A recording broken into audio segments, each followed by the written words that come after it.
प्रिय विद्यार्थियों, जन संचार माध्यम एवं अभिव्यक्ति के अंतर्गत पत्रकारिता अर्थ एवं परिभाषा के भाग 2 का आज हम सभी अध्ययन करेंगे। पूर्व के भागों में हमने देखा कि पत्रकारिता का शाब्दिक अर्थ क्या है, पत्रकार बनने के लिए क्या क्या गुण होने चाहिए, क्योंकि पत्रकार बनना सहज नहीं है, काफ़ी निष्पक्ष और कड़ी चुनौतियां होती हैं एक जर्नलिस्ट बनने के लिए। तो कैसे क्या क्या कसौटियां होती हैं, इसका हमने अध्ययन जो पूर्व भाग में किया था। आज हम शेष भाग का अध्ययन करेंगे कि पत्रकारिता का क्षेत्र क्या होता है।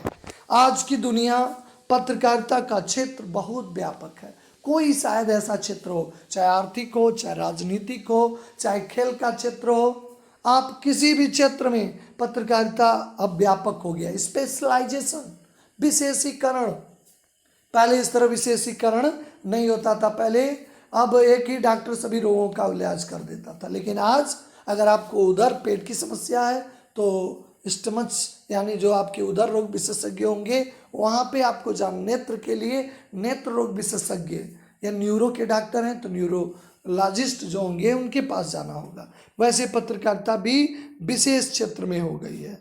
इसकी उपादेयता को सिद्ध न किया जाए जिसमें शायद कोई ऐसा क्षेत्र हो, इसलिए कहना अतिशयोक्ति न होगी कि आधुनिक युग में जितने भी क्षेत्र हैं सब पत्रकारिता के क्षेत्र हैं। चाहे वह राजनीति हो, राजनीति की भी पत्रकारिता होती है, न्यायालय, कार्यालय, विज्ञान हो, प्रौद्योगिकी हो, शिक्षा, साहित्य, संगति या खेल हो, अपराध हो, विकास हो या गांव हो, महिला हो, बाल हो, समाज हो, पर्यावरण हो, अंतरिक्ष हो, पत्रकारिता की महत्व एवं उपयोगिता को सहज ही महसूस किया जा सकता है। दूसरी बात यह है कि लोकतंत्र में इसे चौथा स्तंभ कहा जाता है। यानी आपके सदन हैं, लोकसभा, राज्यसभा अगर हैं और उसके अलावा आपके राष्ट्रपति हैं, और तब ये चौथा स्तंभ भी कहा गया है। ऐसे में इसकी पहुंच हर क्षेत्रों में हो जाती है।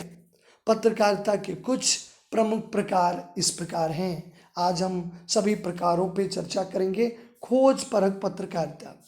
खोज परख पत्रकारिता से आशय ऐसी पत्रकारिता से जिसमें गहराई से छानबीन करके ऐसे तथ्य और सूचनाओं को सामने लाने की कोशिश होती है जिन्हें दबाने और छुपाने का प्रयास किया, यानी भ्रष्टाचार के मामले जिन्हें दबाने छुपाने का प्रयास हो। आमतौर पे खोजी पत्रकारिता को सार्वजनिक महत्व के मामले में भ्रष्टाचार, अनियमित गड़बड़ियों को सामने लाने की कोशिश की जाती है। खोजी पत्रकारिता का उपयोग उन्हीं स्थितियों में किया जाता है जब ये लगने लगे कि सच्चाई को सामने लाने के लिए कोई और उपाय न बचा है। तो खोजी पत्रकारिता का नया रूप टेलीविज़न में स्टिंग ऑपरेशन, इसमें बड़ा खतरनाक है। कभी कभी पत्रकार की जान चली जाती है क्योंकि छुपे हुए कैमरे से या छुप के ढंग से वह कार्यविधि होती है, यानी भ्रष्टाचार, दलाली, तमाम ऐसे कार्य हैं आप देखते हैं मीडिया में आ जाते हैं ताकि लोग बड़े अचंभित होते हैं, क्या ऐसे व्यक्ति भी ये काम कर सकते हैं।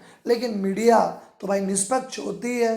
दबे हुए जो भ्रष्टाचार, मानवता के खिलाफ मामले हैं उनको बाहर लाना। तो ऐसे में स्टिंग ऑपरेशन ये खोजी पत्रकारिता को ही कहते हैं जिसका आधुनिक रूप है। हालांकि भारत में खोजी पत्रकारिता 3 दशक पहले ही शुरू हो गई थी, लेकिन हमारे देश में अब भी शैशव काल में है, लेकिन इसका बहुत ज़्यादा डेवलपमेंट नहीं है, यानी बहुत सारे मामले नहीं आ पाते हैं। जब ज़रूरत से ज़्यादा गोपनीयता बरती जाती है और भ्रष्टाचार व्यापक हो जाए तो खोजी पत्रकारिता ही सामने लाने का एकमात्र विकल्प बचती है। अमेरिका का वारगेट कांड खोजी पत्रकारिता का एक नायाब उदाहरण है, जिसमें राष्ट्रपति निक्सन को तमाम मंत्री राष्ट्रपति जब उनके खिलाफ मामले प्रकाशित हो जाते हैं तो उन्हें इस्तीफा देना पड़ता है। भारत में भी कई के मंत्री और मुख्यमंत्रियों को खोजी पत्रकारिता के कारण अपने पद से इस्तीफा देना पड़ा है।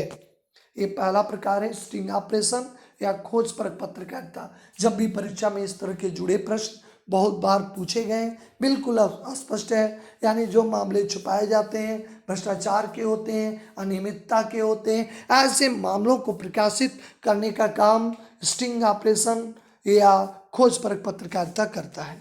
विशेषीकृत यानी पत्रकारिता का अर्थ घटनाओं की सूचना देना मात्र नहीं है। पत्रकार से अपेक्षा होती है वह घटनाओं की तह तक जाकर उसके अर्थ स्पष्ट करे, आम पाठक को बताए कि उस समाचार का क्या महत्व है। इस विशेषता की आवश्यकता होती है। पत्रकारिता के विषय के हिसाब से 7 प्रमुख क्षेत्र हैं। केवल सूचना नहीं देना है। खेल रिपोर्टर होगा तो यानी विशेष, उसका विशेष यानी पत्रकार विशेष पत्रकार में आएगा। यानी पहले आप अगर हैं खेल के पत्रकार हैं तो आर्थिक जानकार नहीं होंगे, यानी विशेष क्षेत्रों के लिए विशेष पत्रकार की जरूरत होती है। इसके हैं जिसमें संसदीय पत्रकारिता जो पार्लियामेंट से जुड़े मामलों को प्रकाशित करता है, न्यायालय पत्रकारिता, आर्थिक पत्रकारिता, खेल पत्रकारिता, विज्ञान एवं विकास पत्रकारिता, अपराध पत्रकारिता, फैशन और फिल्म से तमाम इंटरव्यू आते रहते हैं तो इस जुड़े होते हैं। यानी विशेष क्षेत्र हैं खेल के, राजनीति के, फैशन के, फिल्म के। इन क्षेत्रों के समाचार और उनकी व्याख्या इन विषयों में विशेषता हासिल किए बिना देना कठिन है। चाहे खेल का क्षेत्र है, सामान्य पत्रकार उसको नहीं व्यक्त कर पाएगा, तमाम टर्म होते हैं। ऐसे ही आर्थिक है, निफ्टी, सूचकांक, तमाम ऐसी होती हैं बातें जिनको नहीं कर सकते हैं। तीसरा है वॉच डाक पत्रकारिता। जैसा कि इसका नाम है, वॉच माने देखना और डाक का अर्थ है कुत्ता, यानी गतिविधियों को देख रेख करते रहना हमेशा। यह माना जाता है कि लोकतंत्र के में पत्रकारिता और मीडिया का उत्तरदायित्व सरकार के काम काज पर निगाह है। सरकार से होती जैसे जनधन योजना या आपके शौचालय की योजना, किसान सम्मान निधि योजना, कहीं भी कामयाब होता है तुरंत मीडिया में आप देखते होंगे। देखिए सरकार की योजनाओं का यहाँ पे इस तरह अनुपालन नहीं हो रहा है। केवल शौचालय में कहीं पे छत नहीं है, कहीं पे सीट नहीं है, कहीं पे दरवाजे नहीं है, तुरंत सरकार एक्शन में आ जाती है। यानी कहीं भी कोई गड़बड़ी हो सरकारी कामकाज में तो ये जो वॉच डाक पत्रकार होते हैं बस गड़बड़ियों को सामने लाते हैं, सरकारी कामकाज का। खोजी नहीं, खोजी तो चुपके स्टिंग ऑपरेशन करता है, लेकिन ये सरकारी गतिविधियों पे जाके उस गड़बड़ी को सामना जाके पर्दाफाश करते हैं। परंपरागत रूप से वॉच डाक पत्रकारिता कहा जाता है। दूसरा छोर सरकारी सूत्रों पर आधारित पत्रकारिता है। समाचार मीडिया केवल वही समाचार देता है जो सरकार चाहती है तथा आलोचनात्मक पक्ष का परित्याग करके देता है। आमतौर पर इन दो बिंदुओं के बीच तालमेल के जरिए ही समाचार मीडिया और तहत काम करने वाले विभिन्न समाचार संगठनों की पत्रकारिता का निर्धारण होता है।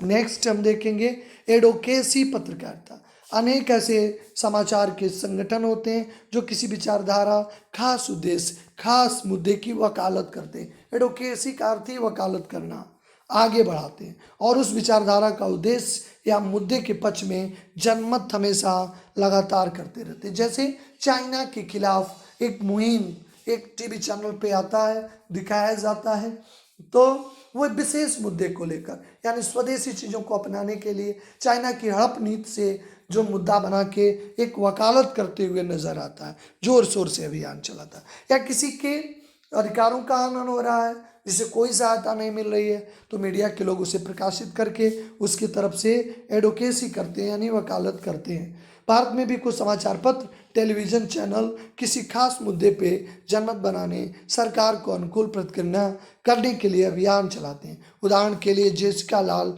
हत्याकांड में न्याय के लिए समाचार माध्यमों ने सक्रिय अभियान चलाया। जबकि लग रहा है कि इनके अधिकारों का हनन हो रहा है, इनको नहीं मिल पा रहा है, तो किसी खास व्यक्ति, खास मुद्दों को जगह देकर उसे न्याय दिलाना इस एडवोकेसी का काम है। वैकल्पिक, जैसा इसका नाम है, ऑप्शनल, यानी मीडिया में स्थापित राजनीतिक सामाजिक व्यवस्था का ही एक हिस्सा है। व्यवस्था के साथ तालमेल बिठा के चलने वाली मीडिया को मुख्य धारा का मीडिया कहा जाता है। इस तरह की मीडिया आमतौर पे व्यवस्था के अनुकूल और आलोचना के निश्चित दौरे में ही काम करता है। इस तरह की मीडिया का स्वामित्व आमतौर पे बड़ी पूंजी के पास होता है, मुनाफे के लिए काम करता है। वो मुनाफा मुख्यतः विज्ञापन से आता है। देखिए आज न्यूज़ चैनल है चाहे कोई भी, उसमें एडवर्टाइजमेंट जरूर आता है। इसके विपरीत जो मीडिया स्थापित व्यवस्था को विकल्प के सामने लाना, अनुकूल सोच को अभिव्यक्त करता है, उसे वैकल्पिक पत्रकारिता कहते हैं। आमतौर पर इस मीडिया को सरकार और पूंजी का समर्थन वैकल्पिक ऑप्शनल होता है, इसलिए इसके पास एडवर्टाइजमेंट भी नहीं होता है, उसे बड़ी कंपनियों के विज्ञापन नहीं मिलते हैं, वो अपने पाठकों पे निर्भर होता है। देखिए पीत पत्रकारिता, इसे बहुत बार बोर्ड परीक्षा में पूछा गया।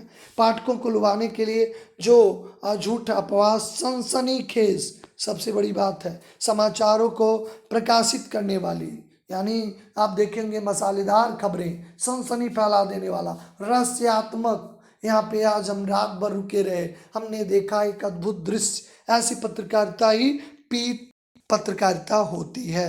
अगला पेज 3, यहाँ पे चकाचौंध, फैशन, अमीरों की पार्टियां, महफिल, चकाचौंध से जुड़ी पत्रकारिता, ग्लैमर से जुड़ी पत्रकारिता, यानी जो चकाचौंध और ग्लैमर से, याद रखिएगा, ऐसी पत्रकारिता को पेज 3 पत्रकारिता कहते हैं। इस तरह आपने देखा पत्रकारिता के क्षेत्र और विभिन्न प्रकार, यानी खोजपरक पत्रकारिता से लेके पेज 3 तक का आपने अध्ययन किया।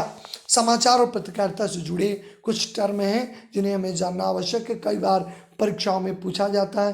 फ्लैश या ब्रेकिंग न्यूज, यानी कोई भी खबर सबसे पहले भी आती है, उस पर पूरी जानकारी नहीं होती है, तत्काल घटी होती है, उसे कम से कम शब्दों में तत्काल, यानी तत्काल सूचना पहुंचाने वाली जो विधा होती है उसे हम फ्लैश या ब्रेकिंग न्यूज़ कहते हैं। आप देखते हैं ब्रेकिंग न्यूज़ तुरंत डिस्प्ले पे आने लगता है, सीमित शब्द में होता है, अभी अभी वो घटना घटी होती है। ड्राई एंकर, इसमें एंकर खबर के बारे में दर्शकों को सीधे सीधे बताता है, कब कहाँ कैसे हुआ। जब तक इस दृश्य नहीं आते तब तक एंकर दर्शकों को रिपोर्ट से मिली जानकारी के आधार पर सूचना पहुंचाता है। अभी कोई दृश्य नहीं आया है, केवल वो डाटा के आधार पे आपको बताता है ऐसा हुआ, तब एक रिपोर्टर वहाँ पे ग्राउंड जीरो रिपोर्ट पे होता है, वहाँ पे मौजूद होता है, तब वो सूचना देता है, वो अलग रिपोर्टर। ड्राई में केवल क्या है, केवल बिना दृश्यों के, केवल आंकड़ों के आधार पे, डाटा के आधार पे आपसे जो खबरें दिखाता है वो ड्राई एंकर है। फोन इन, ये रेडियो पे बहुत ही महत्वपूर्ण कार्यक्रम था एक दौर में, आज भी टेलीविजन पे होता है, यानी किसी खबर को, यानी हेलो डॉक्टर, ऐसे कार्यक्रम होते हैं जिसपे आप फोन से सीधे दर्शकों तक जुड़ जाते हैं, यानी दर्शक चैनल पे देखते रहते हैं। आप अपनी जिज्ञासा पत्रों से भेजेंगे, पत्र मिलेगा, पहुंचेगा, लंबा वक्त, तुरंत अगर दर्शक जुड़ जाते हैं, इसमें रिपोर्ट घटना वाली जगह पे मौजूद होता है, वहाँ से जितनी से ज़्यादा जानकारी मिलती है वो दर्शकों को बताता है। फोन इन कार्यक्रम दो प्रकार का, एक तो फोन से माध्यम से सूचनाएं भेजता है, या दर्शक सीधे फोन से जुड़ जाते हैं। रेडियो फोन इन कार्यक्रम होता था जिसपे कोई डॉक्टर या कोई ऐसे लोग मौजूद होते थे जिनसे वो अपनी जानकारी सीधे प्राप्त करके, और वो सभी लोगों के लिए लाभान्वित होती है, ये फोन इन कार्यक्रम होता है। एंकर विजुअल, जब घटना के दृश्य विजुअल मिल जाते हैं, उन दृश्यों के आधार पर खबर लिखी जाती है। जो एंकर पढ़ता है, जो वहाँ पे घटना के स्थल पे मौजूद होता है, खबर की शुरुआत भी प्रारंभिक सूचना से होती है, उसे हम जो क्या कहते हैं, एंकर विजुअल कहते हैं। एंकर बाइट बहुत ही महत्वपूर्ण है, कई बार बोर्ड परीक्षाओं में पूछा गया है, यानी तथ्यों को प्रमाणित करने के लिए प्रत्यक्ष मौजूद दर्शकों से अगर उनकी राय ली जाती है, उन्हें एंकर बाइट कहते हैं। टेलीविजन में किसी खबर को पुष्ट करने के लिए बाइट दिखाई जाती है, यानी सूचना देने और दृश्य के साथ साथ प्रत्यक्षदर्शी जो मौके पर मौजूद होते हैं। जैसे रेल दुर्घटना हो गई तो कहते हैं आपने ये दुर्घटना कब देखा था, यानी प्रत्यक्षदर्शी कहते हैं हम भोर 3 बजे यहाँ से गुजर रहे थे, हमने देखा, तो उससे खबरें पुष्ट होती हैं, यानी प्रत्यक्षदर्शियों से राय एंकर बाइट कहलाता है। लाइव, आप सभी जानते हैं जो घटना सीधे तुरंत उसे तत्कालिक रूप में दिखाई जाती है, उन्हें लाइव कहते हैं। एंकर पैकेज, किसी खबर को संपूर्णता के साथ पेश करना एक जरिया है। संबंधित घटना के दृश्य, उससे जुड़े लोगों की बाइट, ग्राफिक्स के जरिए जो सूचनाएं आप देखते होंगे दिखाया जाता है। टेलीविज़न में इन तमाम रूपों में ध्यान रख के किया जाता है। ऐसी ज़रूरत होती है जहां वाक्यों का इस्तेमाल होता है, शब्दों का काम दृश्यों को आगे ले जाना होता है ताकि दूसरे दृश्य जुड़ सकें, इसमें निहित अर्थ को सामने लाया जाए ताकि आशय खुल सके।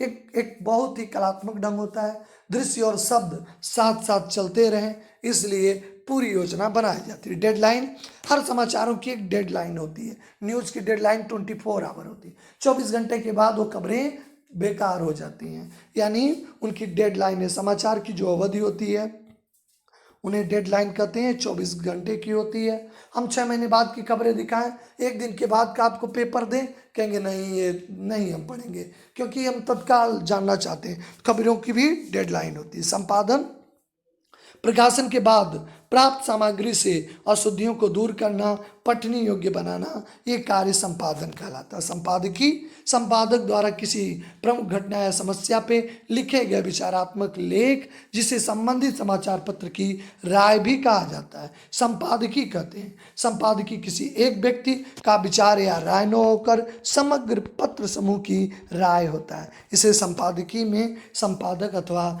लेखक का नाम नहीं लिखा जाता है।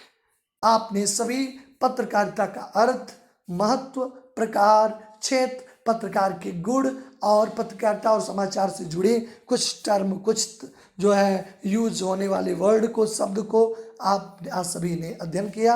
आगे हम फिर आप सभी से नेक्स्ट वीडियो में मुलाकात होती है। आप सभी का धन्यवाद।